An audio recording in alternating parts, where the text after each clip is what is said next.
having a really good tripod is worth its weight in gold. Now, I often hear people worrying about the cost of a tripod, but seriously, a good tripod with a solid set of legs and a solid fluid head with a ball head is really going to add huge amounts of production value to your work.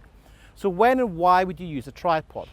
Well, if you really can, try and use a tripod as much as you possibly can.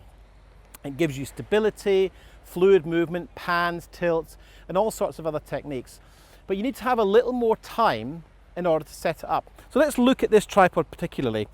A little technique, when you spread your tripod out, always open up from the bottom legs first. The reason for this is you can get the tripod up to a comfortable working height, like so. And tripods will work really well on, terrain like this, which is not absolutely flat. But it means that when you need to raise the tripod up, you're at the controls for the tripod, so you can easily make the tripod higher or lower. Whereas if you put these legs up first, you end up scrolling around down here trying to get the tripod, and that's a real pain. Next thing, if you're going to shoot this way, make sure that the two front legs are ahead of you and the single leg is behind. That means you can straddle the tripod, work in a position that's comfortable. Next thing, you've got a pan handle here.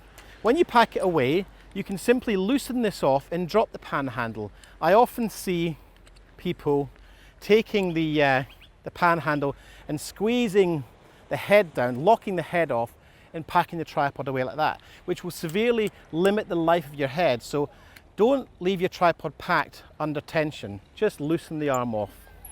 And finally, having a tripod with a ball head allows you to level the tripod regardless of the uneven nature of the terrain you're on. And if you're a photographer, you'll notice that this is something new to the way in which you shoot. So let's grab the camera and show you some moves.